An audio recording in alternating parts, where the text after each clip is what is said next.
ভাইজান, লাশের লাশের কাফনের ভিতর থেকে তো একটা শব্দ আইতাছে। কান পাইতা শুনেন, মনে হয় কেউ চাপা গলায় কানতাছে। দূর বোকা, এইটা তো বাতাসের শব্দ। না সেলিম, এইটা তো বাতাসের শব্দ না। আরিফ কথা শেষ করার আগেই নিজেও শব্দটা শুনতে পেল। স্পষ্ট একটা দীর্ঘশ্বাসের শব্দ লাশের বুকের ভেতর থেকে আসছে। মনে হচ্ছে লাশের ভেতরে অনেক বাতাস জমে আছে এবং সেটা বেরিয়ে আসার চেষ্টা করছে।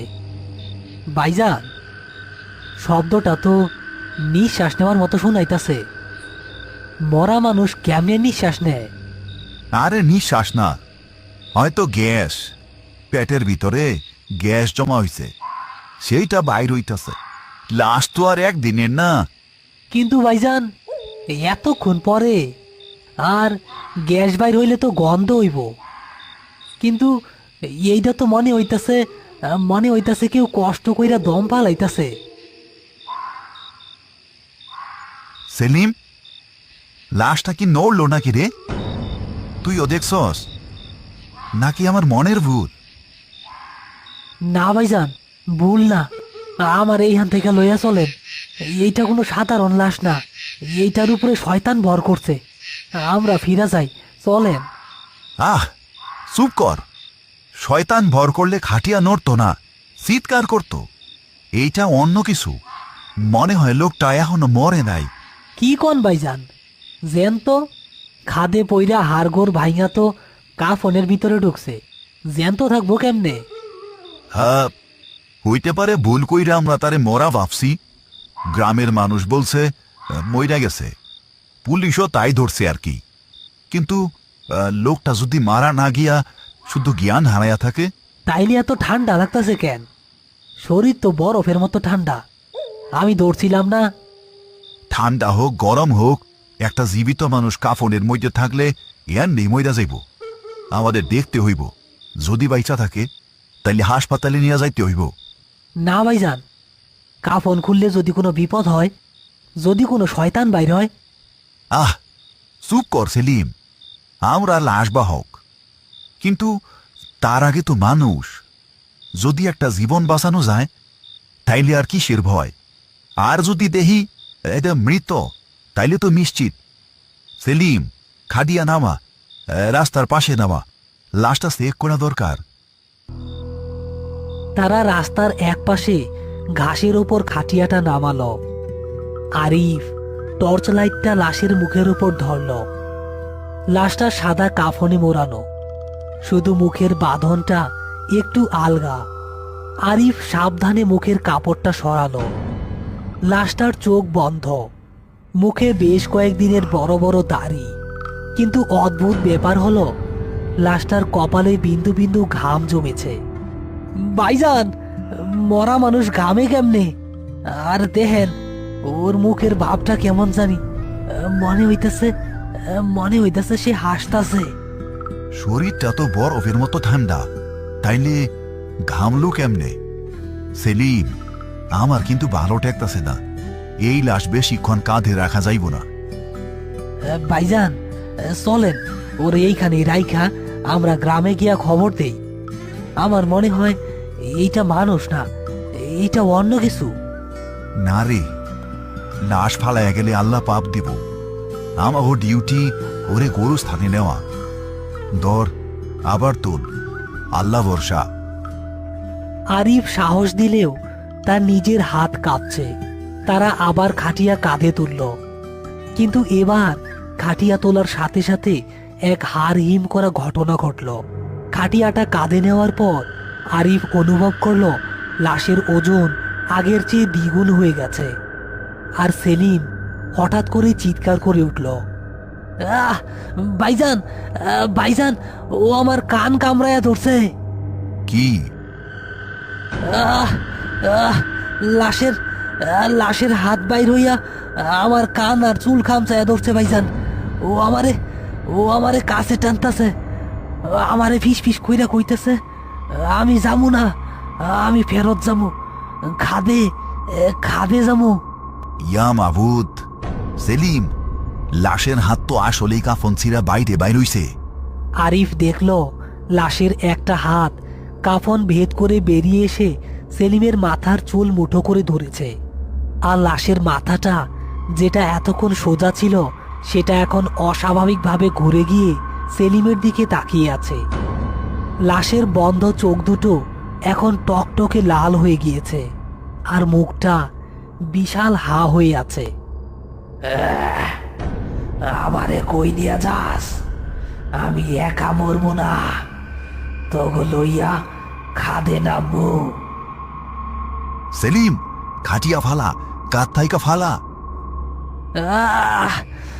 পারতাছি না ভাইজান, ও আমারে জড়ায়া ধরছে, ও আমারে খাদে টাইনা নিয়ে যাইতাছে।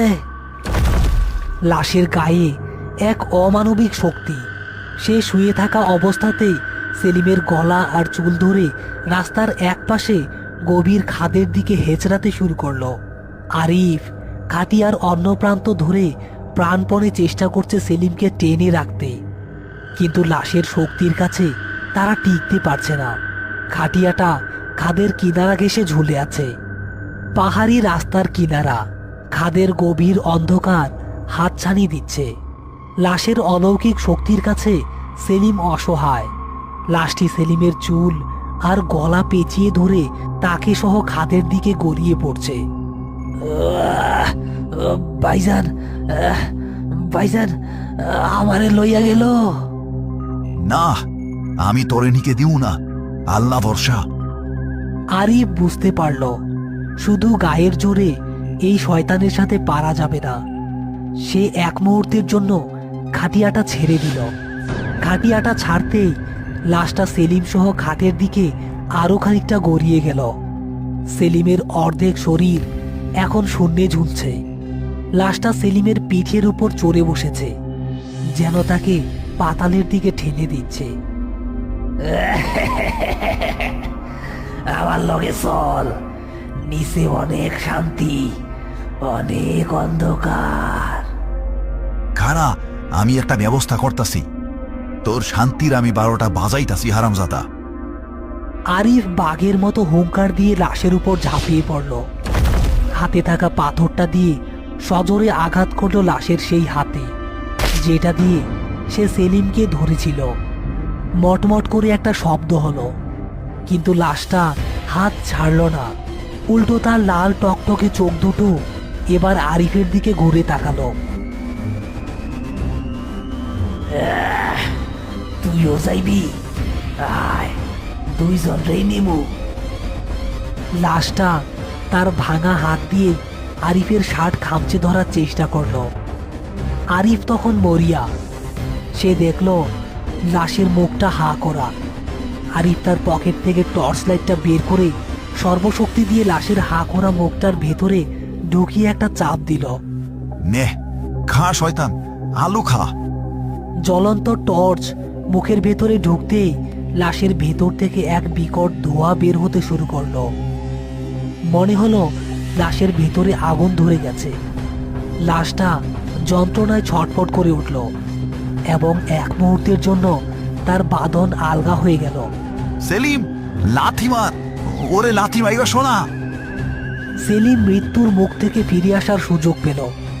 সে নিজের সবটুকু শক্তি দিয়ে লাশের পেটে দুপা দিয়ে সজোরে লাথি মারল। লাশটা টাল সামলাতে না পেরে ছিটকে গেল। সেলিম খাদের কিনারা আঁকড়ে ধরে ঝুলে রইল। লাশটা গড়িয়ে খাদের একেবারে কিনারায় চলে গেল। নিচে পড়ার আগ মুহূর্তে সে একটা আর্তনাদ করে উঠল। মানুষের গলায় নয়, যেন হাজারটা বাদুড় একসাথে চিৎকার করছে। আমি আমি আবার আসবো, এই রাস্তায় আমি আবার আসবো। দপাস করে একটা শব্দ হলো এবং লাশটা অন্ধকারের অতলে হারিয়ে গেল। কিন্তু নিচে পড়ার কোনো শব্দ শোনা গেল না। মনে হলো বাতাস তাকে গিলে খেয়েছে। আরিফ দ্রুত হাত বাড়িয়ে সেলিমকে টেনে রাস্তায় তুলে আনলো। ভাইজান, ভাইজান, ওইটা মানুষ আসিল না, ওইটা ওইটা মানুষ আসিল না ভাইজান। হ্যাঁ, জানি সেলিম, মানুষ মরলে তার শরীর ঠান্ডা হয়, কিন্তু তার জিদ থাকে না। এইটা কোনো অতৃপ্ত আত্মা ছিল, যে হয়তো কোনো এক সময় খাদে বইরা মরছিল। এখন আর সে একা থাকতে চায় না, তাই সঙ্গী খুঁজতা ছিল। আহ ভাইজান, আমার ঘাড়ে দেখেন, আমার ঘাটটা জইলা যাইতাছে। ভোরের আলো ফুটেছে, সেই আলোয় আরিফ দেখল সেলিমের ঘাড়ে এবং মাথায় যেখানে লাশটা ধরেছিল সেখানে চামড়া পুড়ে কালো হয়ে গেছে, যেন কেউ গরম লোহা দিয়ে ছেঁকা দিয়েছে। আল্লাহ বড় বাসান বাসাইছে। চল, আর এই রাস্তায় থাকা যাইব না। লাশ ছাড়াই আমরা থানায় গিয়া খবর দিব। কিন্তু ভাইজান, একটা কথা, কি? লাশের মুখে যখন টর্চ মারছিলেন তখন লাশের মুখের ভিতরে আমি কিছু একটা দেখছিলাম। কি দেখছস? ওর মুখের ভিতরে কোনো জিহ্বা ছিল না, জিহ্বার বদলে সেইখানে আরেকটা ছোট্ট মানুষের মুখ আছিল, যেটা আমার দিকে তাকায়া হাসতাছিল। ভাইজান, আমরা যদি ওরে খাদে না ফালাইতাম, ও আমাকে চিবায়া খাইতো। আহ, চুপ কর সেলিম, আর মনে করিস না। চল, নিচে নামি। তারা দুজন দ্রুত পায়ে পাহাড় থেকে নামতে শুরু করল। পেছনে পড়ে রইল সেই ভাঙা খাটিয়া। আরিফ একবার পেছনে তাকালো। খাদের নিচ থেকে তখনও হালকা কুয়াশা উঠে আসছে। আরিফের মনে হলো কুয়াশার ভেতর থেকে কেউ একজন হাত নেড়ে তাদের বিদায় জানাচ্ছে। তারা যখন লোকালয়ে পৌঁছালো তখন গ্রামের মুরব্বীরা জানালো ওই পাহাড়ি বাঘ থেকে গত 10 বছরে কেউ লাশ নিয়ে জীবিত ফিরতে পারেনি। যারা লাশ আনতে যায় তারাও লাশ হয়ে ফেরে। আরিফ আর সেলিমই প্রথম যারা খালি হাতে হলেও জান নিয়ে ফিরতে পেরেছে।